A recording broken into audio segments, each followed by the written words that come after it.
Today, Jimmy Carter has died, aged 100. South Korea is left reeling after its deadliest air disaster. And Europe braces for the end of a transit deal which pumps Russian gas via Ukraine.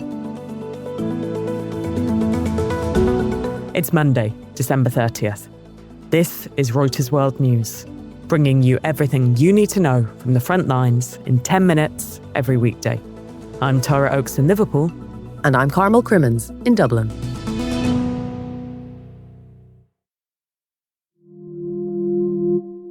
This is my vision of America. I hope you share it, and I hope you will help me fight for it. Former US President Jimmy Carter has died at his home in Plains, Georgia, aged 100.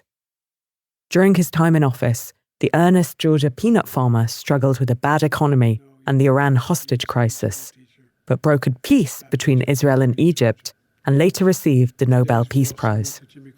President Joe Biden paying tribute to him. We may never see his like again. We'd all do well to try to be a little more like Jimmy Carter. Biden has directed that January 9th will be a national day of mourning throughout the United States.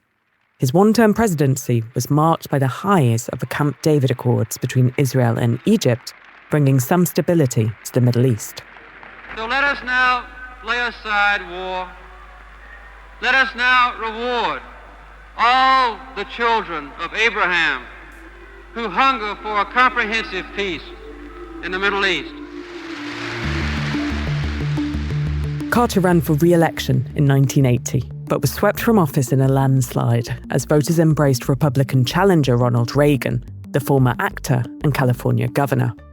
World leaders and former US presidents have paid tribute to a man they praised as compassionate, humble, and committed to peace in the Middle East. Egyptian President Abdel Fattah al-Sisi said in a post on X that Carter's significant role in achieving the peace agreement between Egypt and Israel will remain etched in the annals of history. But it wasn't just world leaders. 18-year-old Chase Howard came to lay flowers at the Carter Center in Atlanta after news of his death. He understood that outside of politics, outside of policy, there's a person on the other side. And if we can appeal to that person, we can get things done and we can create a better future. For more on Jimmy Carter and pictures from his long life, visit Reuters.com or the Reuters app.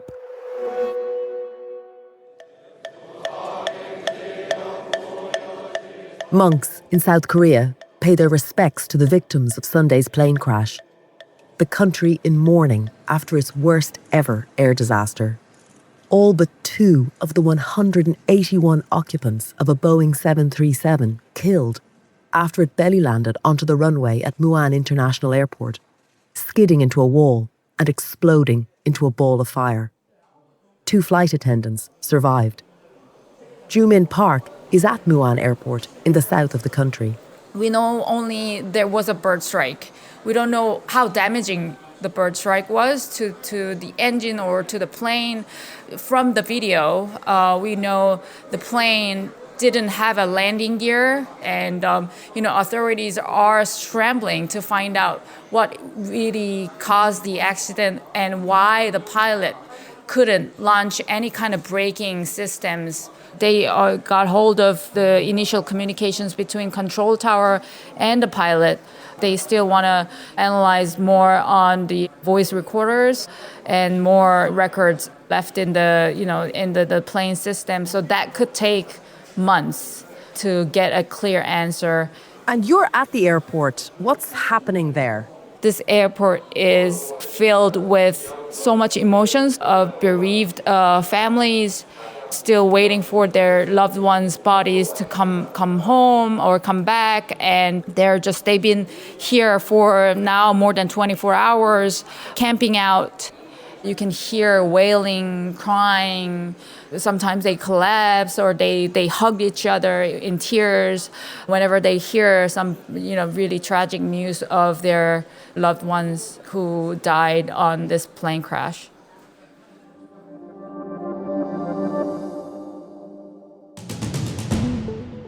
Rusiya tərəfi Azərbaycandan üzr istəməlidir.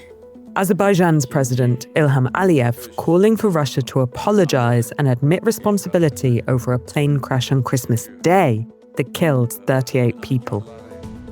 He says the plane was damaged by an accidental shooting from the ground in Russia. Russian President Vladimir Putin apologized on Saturday, but the Kremlin has not admitted responsibility, only saying that a criminal case has been opened. Across the northwestern border from Azerbaijan, in Georgia, the new president has been sworn in. საქართველოს არჩეული პრეზიდენტი ბატონი მიხეილ ყაველაშვილი. But the inauguration of Mikhail Kavelashvili has been greeted with anger from the opposition and on the streets of the capital, Tbilisi. Kavelashvili is a hardline critic of the West, and his swearing in comes amid a political crisis after the government froze European Union application talks. The head of the World Health Organization has called for an end to Israel's attacks on hospitals in Gaza. The Israeli military says Hamas militants were the targets of a strike on Gaza City's Al-Wafa hospital on Sunday, while more than 240 Palestinians were detained after a raid on the Kamal Adwan hospital on Friday.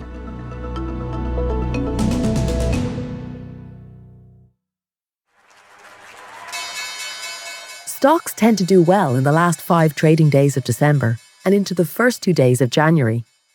It's a phenomenon known as the Santa Claus rally. But Asian stocks fell, and US and European equity futures are edging lower as investors take profits heading into the year end. Japan's Nikkei dropped on its last trading day of 2024. It won't reopen again until January 6th, but the Nikkei is up nearly 20% for the year, and it's been a great year too for US stocks. Just how long that upward momentum lasts is anybody's guess. The market's strength will be tested when US companies start reporting fourth quarter earnings. And the transition of power in Washington and what that brings will be watched closely. I look at what that transition of power could mean for the transatlantic economy in my latest Econ World podcast. You can find it on the Reuters app or wherever you listen to your podcasts. Authorities in Moldova's separatist Transnistria region have cut off gas supplies to several state institutions, bracing for severe power cuts as a deal allowing Russian gas to transit through Ukraine comes to an end at the close of the year. Ukraine has refused to extend the deal in wartime. Rachel Armstrong, our Europe editor, is here to explain. So Rachel, Ukraine has let this gas transit via Ukraine during the whole war up to this point. Why don't they want to renew the deal? It's been a curious phenomenon of this brutal war that while this battle rages between Russia and Ukraine, Russian gas has flowed continuously through Ukrainian pipes and into Europe. Ukraine was willing to keep this arrangement going for a few reasons. First of all, it did not want to annoy European allies who were reliant on Russian gas and had contractual arrangements in place to receive it. Ukraine also received money for all of this gas coming through its pipes, between 800 million and €1 billion every year.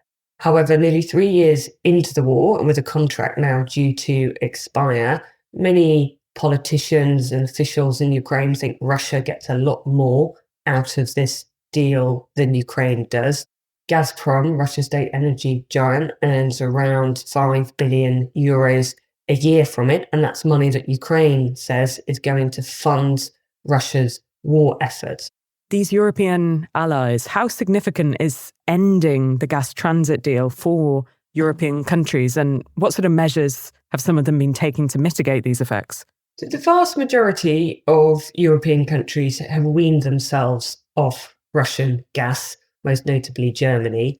However, there is still a pocket of Eastern European countries that have used a lot of gas piped from Russia since the war began. It's Slovakia, which is still particularly dependent on Russian gas. Slovakian Prime Minister Robert Fico went to Moscow in recent days to see if he could come up with a workaround because they seem to be the most exposed. And Ukraine, for itself, has said it's been working on compensation arrangements for Slovakia. Slovakia says that came with conditions they weren't willing to accept.